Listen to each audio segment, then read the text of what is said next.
Welcome to a paranormal show unlike any other. The Ghost Helper Show with your guides Tina Irwin and Laura Van Tyne. Where the paranormal is more normal than you think. We are seasoned psychics who once led normal, everyday lives just like you. Until the paranormal world refused to be ignored any longer. We have listened to countless dead tell their stories, and we are sharing that knowledge with you. Join us each week as we take a piece of the paranormal and explain how it works using true ghost stories, the tales that the dead have told us. Our intention is to offer new insights and understandings of the paranormal pandemonium which surrounds that mystical fourth dimension and how it impacts our normal everyday lives. The Ghost Helper Show with Laura and Tina, teaching the living to help the dead, starts now.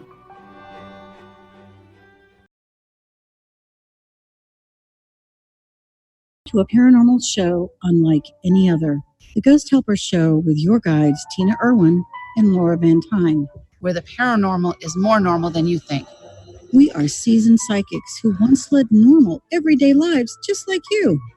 Until the paranormal world refused to be ignored any longer. We have listened to countless dead tell their stories, and we are sharing that knowledge with you. Join us each week as we take a piece of the paranormal and explain how it works using true ghost stories, the tales that the dead have told us. Our intention is to offer new insights and understandings of the paranormal pandemonium which surrounds that mystical fourth dimension and how it impacts our normal everyday lives. The Ghost Helper Show with Laura and Tina, teaching the living to help the dead, starts now. Welcome, everyone, to Ghost Helpers. I'm Tina Irwin, and I'm here with Laura Van Tyne. We have a really interesting show for you today. We are going to share with you how the paranormal impacts what we think of as normal. Because as far as we're concerned, the paranormal is all around us, and it happens to us and everybody else every day. It does. And before we get started, we want to thank the oillounge.com for sponsoring this as well. And this story is about what happened to me in my new normal, which was the paranormal. And the thing about our new normal was that every day was so different, but it was never normal. Okay, so I'm going to pull you all the way back to the beginning. I'm holding on to the string here so we can get the details out. Are you my puppeteer today? I'm kidding. No. Not really. I'm your director today. Okay. Your episode director. All right. So much more fun, really, sometimes. Okay. What I think would be helpful, really tremendously helpful today, is for everyone to understand how things got started for you. And I want to start out by pointing out that you have a master's degree in education and that you worked in the public school system. You understand children. You understand the things that children say and do. Your husband is a professional. So you live very, very typical American, ordinary, everyday lives. And then explain that what happened one day when you woke up and your daughter we woke up and started something. One of our daughters literally woke up really psychic one morning. And like somebody turned a switch, right? Literally. And like Tina was saying, we're just normal people. I'm teaching and my husband's doing his thing. We're coaching soccer on the weekends or basketball or cheerleading or whatever it is.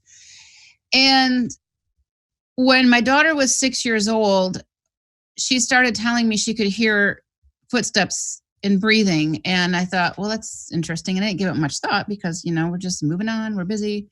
And then 5.5, 6. Yeah, it's about 5.5, 6 years old. And then one day she says, I hear that breathing and footsteps again. And I'm like, where? And she pointed right there. And all of a sudden she could see my dad for the first time. And my dad had died about maybe 6 months prior. And when my dad died, it was like the sucker punch of a lifetime. I can't even begin to describe it.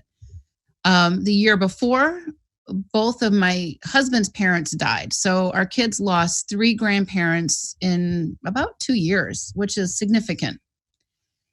And my dad is there. He's standing there. And now all of a sudden he's playing games with my daughter, peekaboo and stuff like this. And, my daughter's laughing and playing. And I'm thinking, this is interesting, right? Okay, so let's back this up a little bit. how could you be sure it was your dad she was speaking to? Well, and that was the thing, right? It's like I was psychic as a kid, and I knew certain things, and I could see things like my daughter was starting to evolve into. And as a kid, I was told, don't go there, don't do that. And my abilities kind of went dormant. So I kind of knew that it wasn't all unicorns and rainbows over there. And she's talking to my dad, but how did she know it was my dad, right? How do you trust that? And so I started asking her some questions, and I asked her some like, okay, well, what was the nickname my dad called me when I was a child? So you're testing her. Yeah, I did, and not excessively, because I don't want to put her on the spot, but I really needed to know if this was really him, because if it wasn't him and it was an imposter, that would be really, really bad. Would she have did she know him by She sight? knew him by sight, and he said what my middle name was, and it's something that really only he knew. My husband never knew, or no one else knew this nickname. And she said that nickname, and I'm like, whoa, okay, this is him. Okay, so now what is my thought, right? Now what do you do with this? Okay, so let's back up a little bit. Had your daughter ever made make believe or anything like that, where she didn't tell you the truth? Oh, she's so pragmatic, and she is so, even to this day, she's so truthful and honest. And this was like, Grandpa Russ is now in our house. And not only that, but a couple of weeks ago, we talked about the missing boy from Portland. He was in our house, and things are kind of starting to ramp up a little bit. Okay. So things are ramping up, and as they're ramping up, I want you to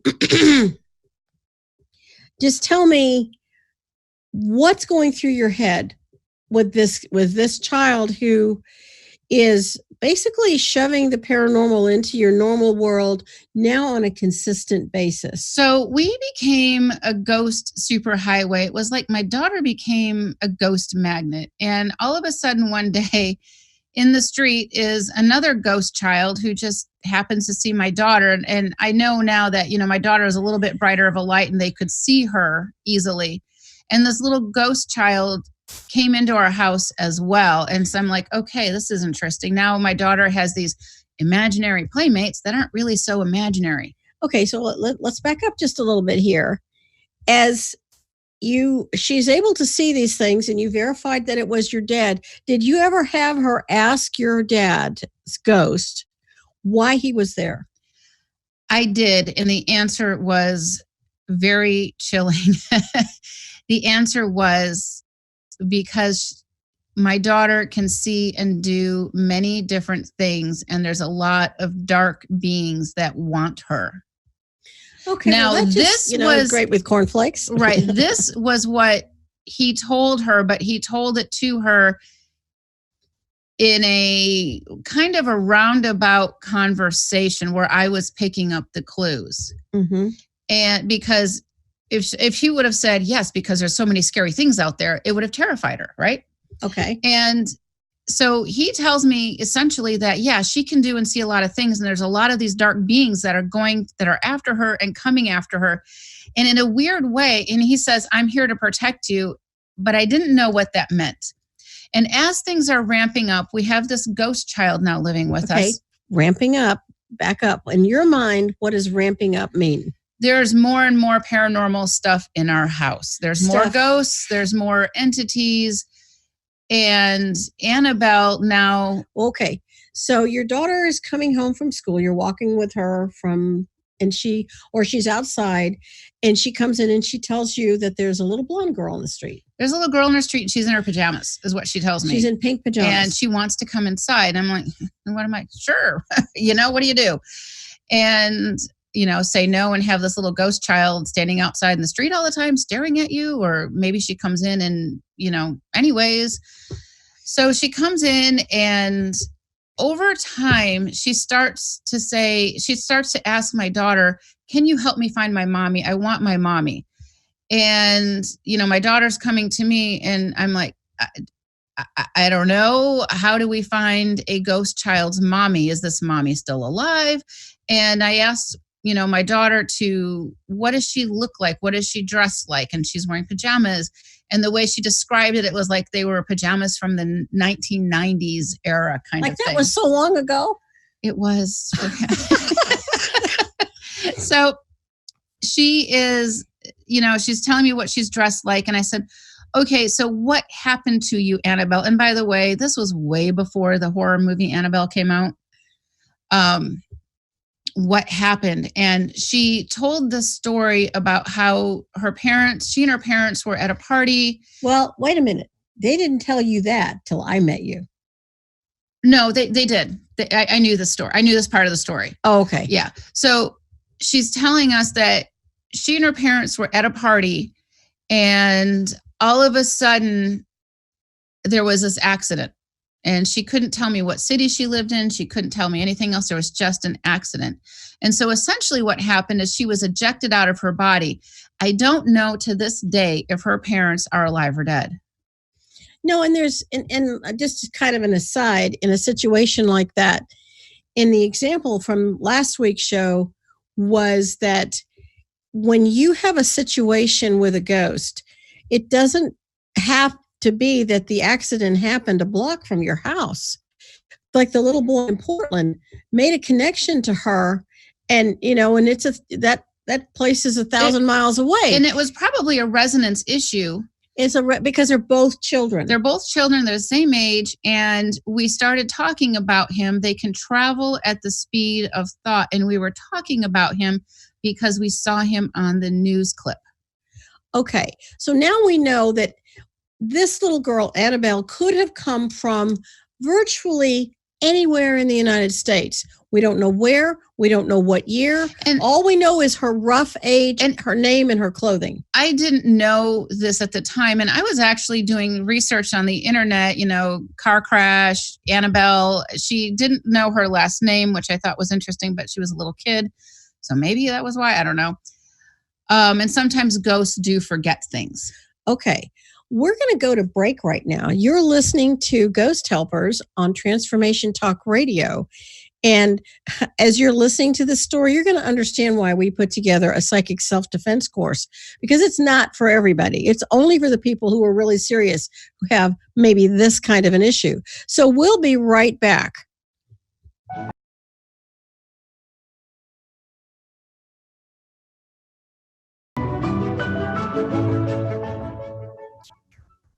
Welcome back, everyone, to Ghost Helpers on Transformation Talk Radio. Laura is sharing with us the gripping story of what happened with her daughter, who woke up one morning with psychic ability. And what I want to do now is go forward just a little bit more. And as your daughter is explaining that she can see, the guy from Portland, the child from Portland, and Annabelle and your grandfather, what happened with your husband and your other daughters? Well, that's a really good question, because I'm so glad I asked. Well, when we think of psychic kids, our attention is focusing in on that kid, but really there's a whole family dynamic going on. Our other daughters were like, is she making this up? Is she looking for attention? Is she going crazy? My husband's wondering, could she have a brain tumor? I mean, we're looking at all kinds of possibilities here, but the reality is that the paranormal is more normal than we think. And it just came knocking hard and heavy on our front door one day. And as we're talking about this, Annabelle is now kind of a living fixture in our house. I'm trying to figure out, how can I find her mom? Should I, even if I could, what would I say to her mom, right? Well, this takes time. It does. That's a lot of research. And I'm not finding anything, and Annabelle becomes more and more insistent. And, my daughter would say, oh, she's hugging your leg, and, I could kind of feel it, and, those kinds of things. Again, I am blind as a parent at this point. I can't see what she sees or hear what she hears. So as we're going through this, Annabelle is getting angrier and angrier over time. And by now she's been living with us pretty much about 6 months. And that's a long time, really. Okay, you really had hoped your daughter have normal friends and you can make sense for yeah. So, you want your kids to be normal. You want their playmates to have a physical body, or, call their parents and say, hey, they're misbehaving, or you can't do that with a ghost child. No, you can't. You can't make them snacks. You can't, all of those normal things. And so, and ghosts don't get tired. They don't need to sleep. They still have emotions, but they don't go to sleep. Right, they do. And Annabelle's emotions were becoming more and more intense to the point where she's realized she's never going to find her mommy again. And now she wants me to be her mommy. Does she realize she's dead? I mean, that's a really pivotal question. Yes. After a while, and not at first, because I had to say, sweetheart, you're dead. And that brought in so much drama and ghost tears. Yes, they do have emotions. Because I'm like, help me out here. I don't, and I have no help. And it's not like I can go around searching for help either outwardly. I have to do this on the sly. So Annabelle is devastated that she's died. She wants me to be her mommy. And now she's turned the tables even more. She wants my daughter out of the picture. And this... So you can be her mom. So I can be her mom. And so this horror lasted another year. And by horror, I mean Annabelle started torturing our daughter. She started making fun of her. She would torture the cats. She would torture the rabbit. She would grab the cat's tail and yank on it. And you could see the cat move in a weird position. So this kid, with her anger, is getting somehow stronger.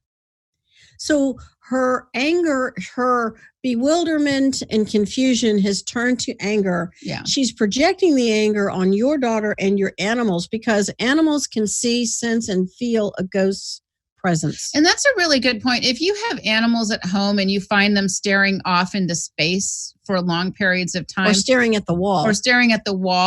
There may be something there. Especially if there's a mirror above the wall. Yeah. So there may be something there. So Annabelle is now terrorizing my daughter. It's her birthday. And the morning or the night before her birthday, she's telling my daughter, I'm going to make sure you have no fun for your birthday because I can't have birthdays anymore. And I'm going to ruin your birthday. And, my daughter is just like so upset. And by the way, throughout this whole ordeal, my daughter and I are not sleeping because Annabelle won't allow it. Ghosts don't need to sleep. And Annabelle figured this out. So she is constantly, chronically flickering the lights and talking and keeping us awake. And it was horrible. And I'm looking for help behind the scenes.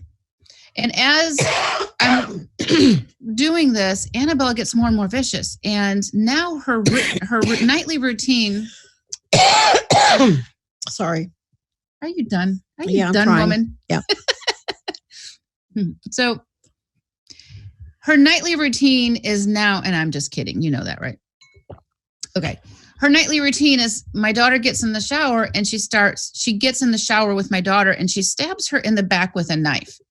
And my daughter will come out screaming in pain. And okay, the question is my daughter making this up or is it real? But when you look at my daughter's back, there were always 3 welt marks on the back that look like a knife blade. How do you explain that? It's not like she could do that herself. It's not self-inflicted. No, there's no way you can do that. And this hurts my daughter. It causes physical pain. And causes chronic emotional terror. It's a chronic trauma. It is. And I watched bits and pieces of the Psychic Kids show that's doing a reboot right now. And all I can think of is they're not giving those kids their power back. They're not crossing over the dead. They're not explaining how these things work. And it's just, they're forcing these kids to deal with these dead ghosts, etc., or worse. Kids have no tools. They don't. So this is kind of where my passion lies. It's like we can give our kids these tools to lead a normal, healthy life. And so with Annabelle, she's getting angry and angry, and she's stabbing my daughter at night, every night in the shower, to the point where now when my daughter takes a shower, I sit in the bathroom on the floor while she takes a shower, but it doesn't matter because I can't stop a ghost child from stabbing my daughter. Does she stab her when you're there? Yes. Yeah, at some point, Annabelle lost all respect for my authority as an adult. That's really dangerous. In the beginning, she didn't, but now she's realizing over time she's got power over us. Mm-hmm. And I'm looking for help, and I can't seem to find help. She's torturing the animals. She's causing all kinds of problems in my family's life. When you say problems in your family's life, you're talking no sleep. Yes. And how did your family react to your and your daughter not receiving sleep? It was hard because all of a sudden, our other girls are like, oh, this daughter must be the favorite daughter. She's getting all the attention. And that's not the case. It's just that it was a chronic emergency all the time. And Annabelle would follow my daughter to school, and she would do things in the classroom to cause attention and make my daughter look like, something's going on, which really wasn't cool. And she would puppet and whisper in her friends' ears to say and do things to my daughter, which I thought was interesting because her friends didn't know what was going on, because throughout this whole ordeal, this whole nightmare, anybody. I'm like, we can't tell anyone about this. Nobody knew our secret. Nobody knew that we lived in a house of horror. And I did tell a few people little bits here and there because I was looking for help along the way, but really no one knew.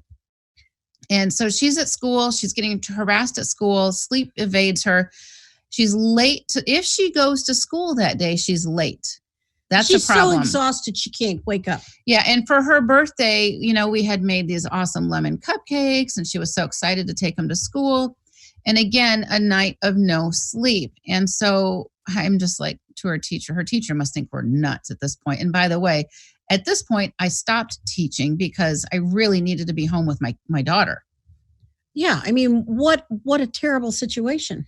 And so as we're in, she's in the classroom, it's her birthday again, and we have these cupcakes, and my daughter, the bags under her eyes practically hit the floor.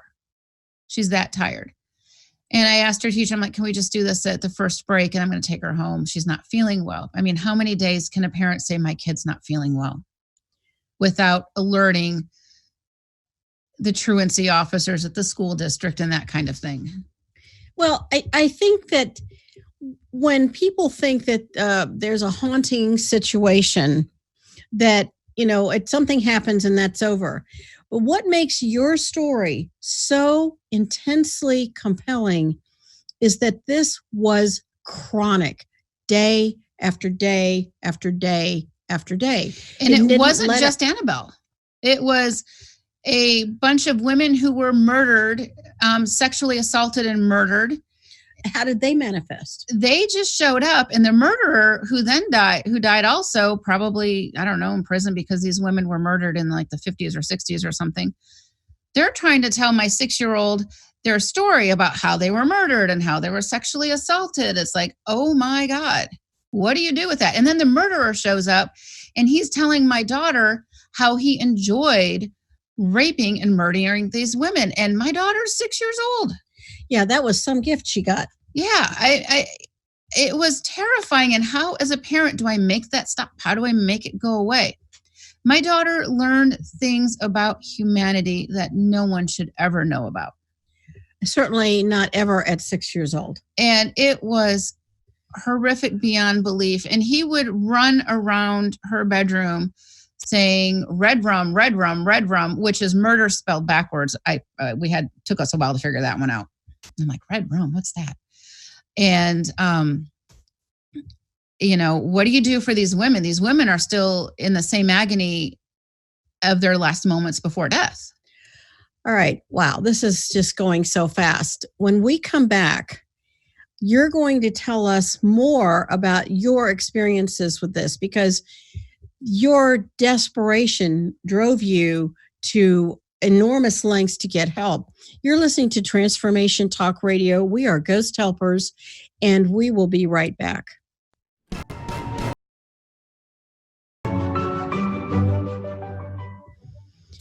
Welcome back. You're listening to Ghost Helpers on Transformation Talk Radio. And Laura is explaining the sheer volume of psychic trauma she and her family experienced at the hands of more than one difficult ghost. You had one astounding night that I want you to tell everyone about. Oh, gosh. Okay. So every parent's priority, or should be their priority, is the safety and well-being of your children. And one night we're all sleeping, and I'm actually sleeping, by the way, because at this point I'm rationalizing that 2 consecutive hours of sleep is a full night's sleep. It's that bad. And I do everything I can to make sure my husband can get a good night's sleep, because he's got to actually go to work and earn a paycheck. What a And concept. right. And, I've stopped working, and because I am literally feeling like and I know I am fighting for my family's soul. There We're sound asleep, and all of a sudden I hear a shriek and the front door slam. And I race down the hallway, and my daughter's lights on in her bedroom. She's not in her bed. As a parent, what does that make you think happened? Was she kidnapped? Right. What happened to her? What was she kidnapped? What happened? And I run outside, and she's at the end of the driveway, and she is just sobbing. And what had happened was Annabelle decided to stand over her like an anti-sentinel with a butcher knife hanging over her head all night long, and Annabelle wouldn't leave. Her goal was to try to kill my daughter. This ghost wanted to kill my daughter so she could be my daughter. Now, that's not logical. It's not like, well, if you're a 6-year-old ghost, it might be logical, right. But if you're a mortal person, you can't wrap your brain around what such do you a do thing. with But this? for your daughter, this was real. This isn't a normal reaction. Oh, and this butcher knife has stabbed her in the back a few times. That's right. So this was now, the first time she's doing it all night long. Right. And now my daughter is terrified that this ghost child's going to stab my daughter and kill her, and she'll be a ghost just like Annabelle. So I'm outside in the street. I scoop her up, and most of the times it seems like I'm sleeping in her bed with her, or she's sleeping in our bed with us. I mean, it's just that bad. Okay, when you were in the room with her, did that shift any of the energy for what was happening? Not really. It just made her feel she wasn't alone. Yeah, that's the only thing it did. And as a parent, I'm terrified this whole time. It's like, what do you do with this? What do you do about this? And I have to be careful, because I don't want friends and family and professionals to think that, we're crazy, we're whack jobs. I mean, or put her on drugs, or she's got a brain tumor, or, I had one friend who I told a little bit about, like, oh yeah, she can kind of see ghosts. And my friend's reaction was, oh, she's probably autistic. And it's just like, no, she sees dead people. Psychic people are not autistic. And maybe you can be autistic and be psychic. But yeah, just because absolutely. you're psychic doesn't mean you're autistic. And it was really disheartening that, level of not understanding. But it's a fear thing too. I'm sure it was fearful for her to think that this could really happen. I mean, we've talked about it before. Ghosts exist throughout the history, throughout everywhere. All right. I want to ask you, what physical phenomenon happened in your house? The lights would turn on at night. There were, bumps and noises and things disappearing, and you put your keys on the table, but they're on the countertop now. Things moved all the time. And we kind of thought we were going crazy with it, right? This is the stuff that horror movies are made out of. This is the stuff that people pay to go to the movies and see the stuff happening. And that's my normal everyday life. Did you have the cabinet issue? Cabinets' doors would open and close. The refrigerator would open.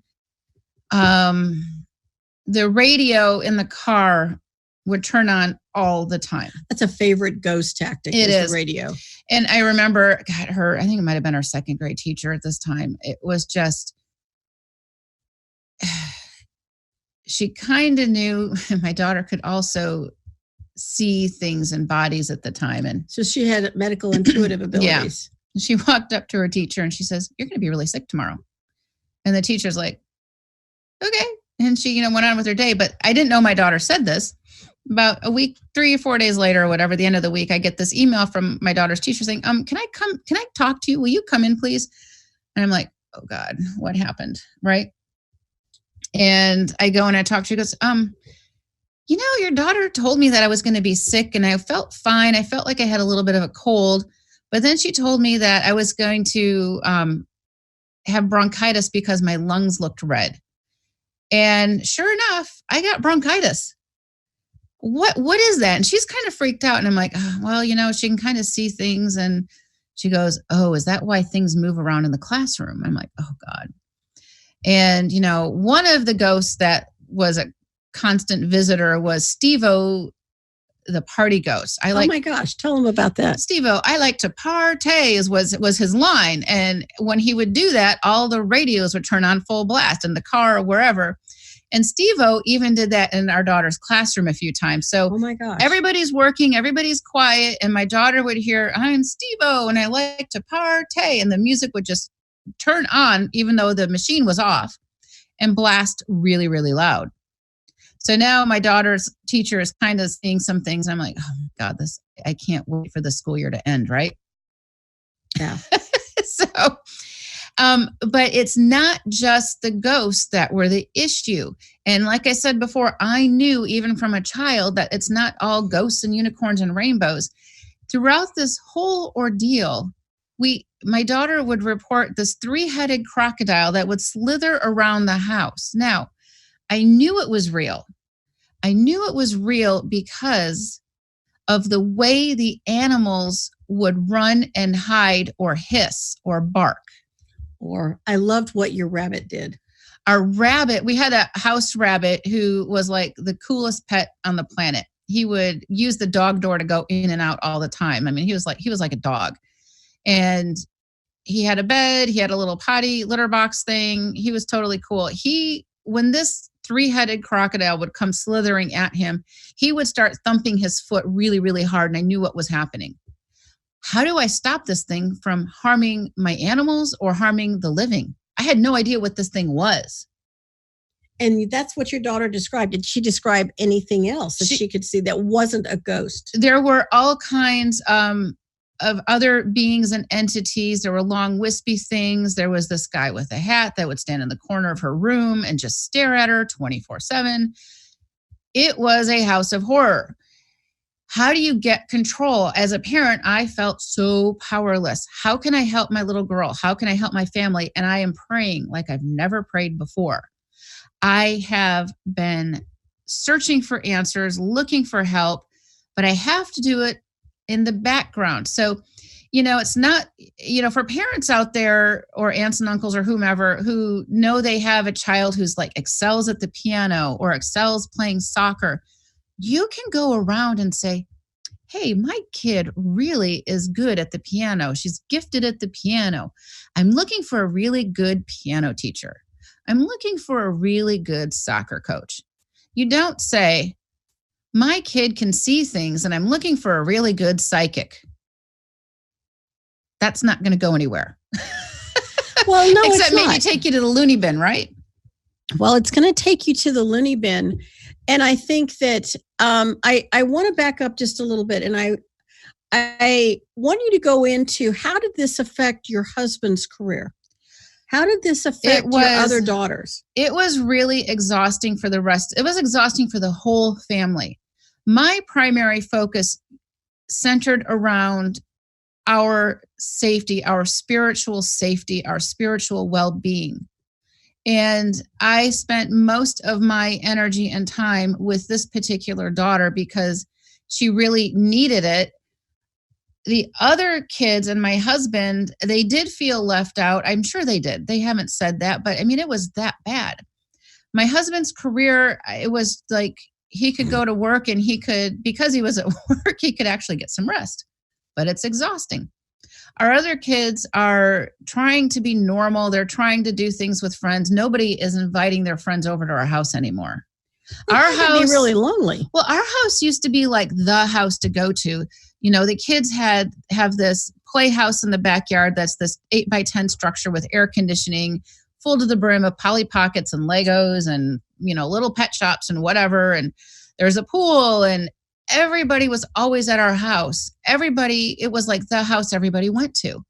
And now all of a sudden this darkness sets in. We would have parties all the time with family and friends, and everything stopped. We couldn't have anyone over because we didn't know what was going to happen. You didn't know what was going to happen. Your house feels fearful because you have two mortal people who are afraid, and you have all of these ghosts, and a lot of the negativity stems from the resonance of the ghosts who died. So you have Annabelle who goes from, you didn't have this phenomenon when Annabelle wasn't angry. As soon as Annabelle becomes angrier and angrier and angrier, now the after effect of that is really chilling. And you're listening to Ghost Helpers on Transformation Talk Radio, and we'll be right back.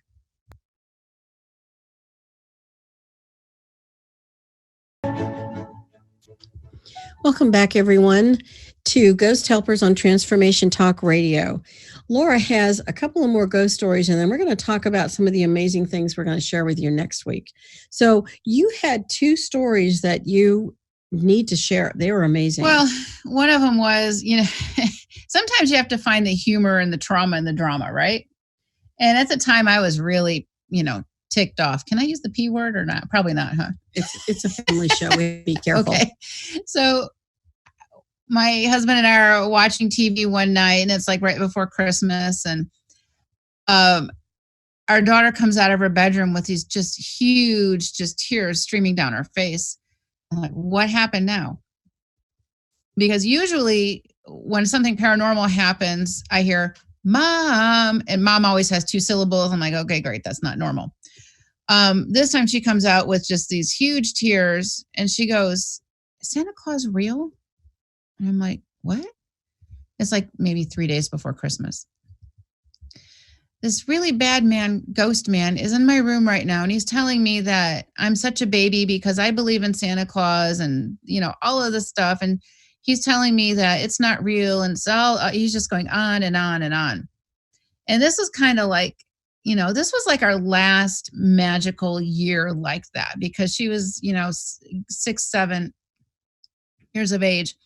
So our other girls are like, oh yeah, we're going to have so much fun. It's going to be so much, doing all this Christmas Santa Claus stuff. And this jerk of a ghost ruined it. And this was the moment that I realized that if you're a jerk in life and you die, you're going to be a jerk in death.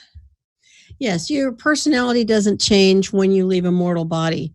Who you have been is who you will continue to be unless you consciously seek to change, whether you're in a body or not. Yeah. And you had some other ones too. One of them our daughter had her name was Julia, maybe she might have been like 12 years old at the time. She came to my daughter looking for help. And I think this happened somewhere in the Midwest. Julia was taken out of her bedroom by a friend of a family member kind of thing. And horrible things happened to Julia. And this man killed her, stuffed her in a garbage bag, and put her in the dump. And her ghost found my daughter, and she is begging my daughter, please tell my mommy I love her. Please tell her I didn't run away. Please tell my mom this. Please tell my mom that. I have no idea what to do. I don't know where this kid's from. I don't know. Even if I did, this works great on television, but in real life, I mean, really? Psychics are so suspect that, they think you're crazy. Again, that's what we're trying to do is bring what is paranormal into a more normal understanding and insight. It's not just, oh, these are cool stories. These are events that happen to real people, and they still need help. And your frustration, the emotional trauma you're experiencing, watching your daughter experience this, and not having any way to assist her or make this better, because children always want you to make it better. Right. You're the adult in charge. You're supposed to fix these problems. And the aloneness and isolation that my family was experiencing, we had two lives. We had the public persona life, and we had this huge, deep, dark secret. And, we live in suburbia, basically, middle-class America. I am doing all this volunteer work. I'm working. Well, not anymore. Not anymore. I mean, I'm doing all of this other stuff, and these people are saying, "Hey, I've got this project, Laura. Can you help me with it?" Like these leadership, civic city things or school board things.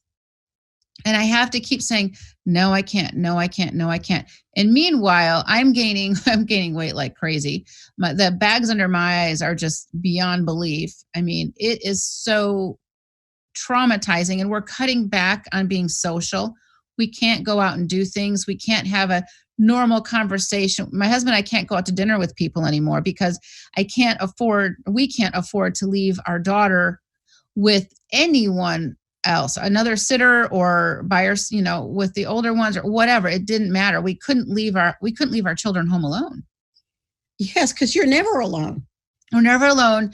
And looking back, if I would have left them home alone or not, it wouldn't have mattered necessarily. Yes, but the people who would be staying with your children would then be traumatized. Yes. And then you had when you're driving with your children, that was one of the most scary things. You had ghosts jumping into your car. Oh my gosh, we'd be driving down the freeway and these ghosts would just jump into our car. I didn't know my minivan could house so many people. Yeah, I've been there, done that. And sometimes they would want our attention and grab the steering wheel, or sometimes they would turn on the radio. So even driving safely was an issue. Well, didn't you also have the day your daughter went to a costume event? Yes, our daughter was she was like Snow White, or I don't know what it was, something like that. And we come home and she did this great performance, and come home and, we go to bed. And then the next morning I'm, taking the kids to school, and this child is still getting ready to school because they all go to different schools because of their ages. And I come back and my daughter's like, this little girl saw me in the play last night, Mom, and she wants my autograph. She goes, "How do I do that?" Can't make this up. You cannot make this up. I'm like, why don't you just write your name on a piece of paper and hand it to her? And my daughter writes her name on a piece of paper, hands it to her. And, I tell this little ghost child, "Thank you so much. I'm so glad you enjoyed the show," and this and that. And why did she want her autograph? Because she thought she did such a great job. She thought she was a famous person. And this was another little child who was probably maybe 4 or 5 years old, so younger than my daughter. And, my daughter hands her this piece of paper, and I watch it just go whoosh, whoosh, and lands on the floor. But this ghost child was so excited to get this. She knew about autographs. She knew about autographs. I mean, she probably went to Disneyland and was getting Disney autographs from the princesses. So this would mean that you must have felt that wherever you went, we were never alone. Oh my gosh. Not only were you never alone, you were walking in a crowd all the time with all these dead around you. And the more you had here's where I realized that if you want to, all you ghost hunter people out there, if you want to find a ghost, go to any liquor section in any grocery store, and I guarantee you there's going to be a whole handful of them there. Oh, you've got, the alcoholics. Or a hospital. Go to a hospital. You don't need to lock yourself up in a dungeon somewhere. No. Or go to the mall. Yeah, the mall. I mean, hospitals. I mean, oh my gosh, one of our friends' parents died and we had to go to the services. And I'm like, oh my God, this is going to be fun, right? Oh, it's so difficult. And I think that really what we're trying to convey is that Laura was dealing with the extreme example of a paranormal series of chronic experiences. A paranormal series of chronic experiences. And we're not alone, and we're not special in this. No. And I'm sure you didn't feel like a goddess, a priestess, a shaman, or seer. I felt like I was 4 inches tall. Right. You felt more like you were hammered and you're so exhausted that you can't even wrap your brain around how to get through each day.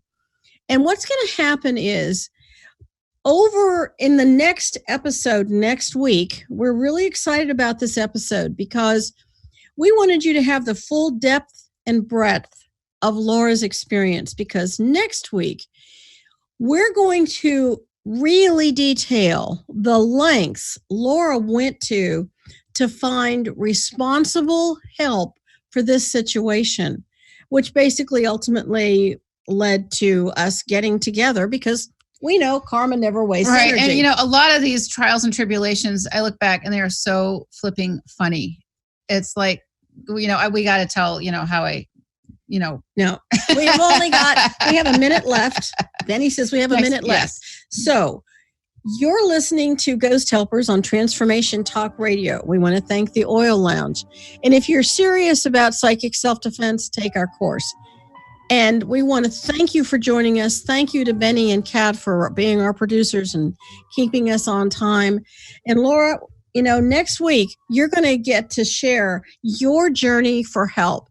We want everyone to know how grateful we are that you listen. And we encourage you to share Laura's story this week, especially, and next week, on what she did, her trauma, and how eventually you may be able to help someone else who says, oh, my kid's so psychic, I don't know what to do. Or an empath or sensitive, because it's all kind of the same thing, really. And so until we talk to you next week, have a wonderful week.